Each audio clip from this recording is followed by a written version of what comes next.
हिंदू धर्म ग्रंथों में इस प्रसंग से जुड़ी कई कथाएं प्रचलित है, जिनमें से सबसे पहली कथा के अनुसार ऐसा माना जाता है कि राधा कोई और नहीं बल्कि श्री कृष्ण का ही एक रूप थी। स्कंद पुराण की माने तो श्री कृष्ण को आत्माराम भी कहा जाता है, अर्थात जो अपनी आत्मा में ही रमण करते हुए आनंदित रहता है और उसे आनंद की अनुभूति के लिए किसी अन्य की आवश्यकता नहीं होती। उनकी आत्मा तो राधा ही है, अतः राधा और कृष्ण को कभी अलग नहीं किया जा सकता। ऐसे में फिर राधा और श्री कृष्ण के विवाह होना और बिछड़ने का सवाल ही नहीं उठता। श्री कृष्ण ने ही खुद को दोनों रूपों में प्रकट किया है। ये भगवान का एक मनोरम रूप है। पुराणों में उनके इस रूप को रहस्य, अध्यात्म और दर्शन से जोड़कर देखा गया। वहीं ब्रह्म वैवर्त पुराण में वर्णित कथा के अनुसार श्री कृष्ण के साथ राधा गोलोक में रहती थीं।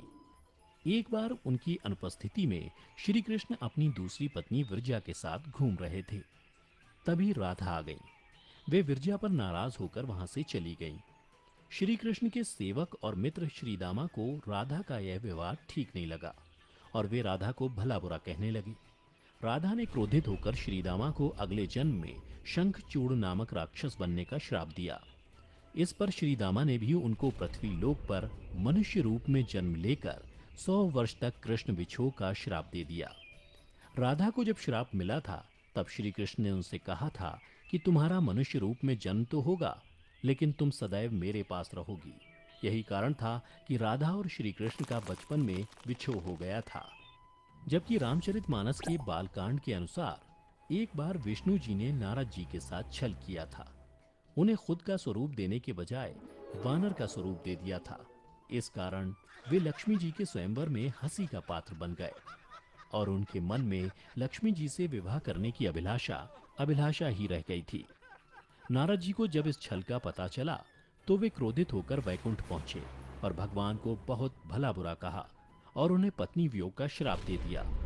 नारद जी के श्राप की वजह से रामावतार में भगवान रामचंद्र जी को सीता का वियोग सहना पड़ा था और कृष्णावतार में देवी राधा का। इसके अलावा एक अन्य पौराणिक कथा के अनुसार राधा श्री कृष्ण से 5 वर्ष बड़ी थी। राधा ने श्री कृष्ण को पहली बार जब देखा था जब उनकी माँ यशोदा ने उन्हें ओखल से बांध दिया था। कुछ लोग कहते हैं कि वह पहली बार गोकुल अपने पिता वृषभानु जी के साथ आई थी, तब श्री कृष्ण को पहली बार देखा था। जबकि कुछ विद्वानों की माने तो कृष्ण और राधा की पहली मुलाकात संकेत तीर्थ पर हुई थी। जो भी हो, लेकिन जब राधा ने कृष्ण को देखा तो वह उनके प्रेम में पागल जैसी हो गई थी और कृष्ण भी उन्हें देखकर मोहित हो गए थे और फिर दोनों में प्रेम हो गया था। ऐसा माना जाता है कि तभी से राधा श्री कृष्ण की मुरली सुनकर बावरी होकर नाचने लगती थीं और वह उनसे मिलने के लिए बाहर निकल जाती थीं। जब गांव में कृष्ण और राधा के प्रेम की चर्चा चल पड़ी तो राधा के समाज के लोगों ने उसका घर से बाहर निकलना बंद करवा दिया। जिसके बाद एक दिन श्री कृष्ण ने अपनी माता यशोदा से कहा कि माता, मैं राधा से विवाह करना चाहता हूँ। यह सुनकर यशोदा मैया ने कहा कि राधा तुम्हारे लिए ठीक लड़की नहीं है। पहला तो यह है कि वह तुमसे 12 साल बड़ी है और दूसरा यह है कि उसकी मंगनी रायाण के साथ पहले से ही हो चुकी है और वह कंस की सेना में है जो अभी युद्ध लड़ने गया है। जब आएगा तो राधा का उससे विवाह हो जाएगा, इसलिए उससे तुम्हारा विवाह नहीं हो सकता। हम तुम्हारे लिए दूसरी कन्या ढूंढेंगे। लेकिन कृष्ण जिद करने लगे। तब यशोदा ने नंद से कहा। कृष्ण ने नंद की भी बात नहीं मानी। तब नंद बाबा कृष्ण को गर्ग ऋषि के पास ले गए। गर्ग ऋषि ने कृष्ण को समझाया कि तुम्हारा जन्म किसी खास लक्ष्य के लिए हुआ है। इसकी भविष्यवाणी हो चुकी है कि तुम तारणहार हो। इस संसार में तुम धर्म की स्थापना करोगे। तुम्हें इस ग्वालन से विवाह नहीं करना चाहिए। तुम्हारा एक खास लक्ष्य है। तब श्री कृष्ण कहते हैं कि मुझे नहीं बनना तारणहार। मैं तो अपनी गायों, ग्वालनों और इन नदी पहाड़ों के बीच ही रहकर प्रसन्न और आनंदित हूँ।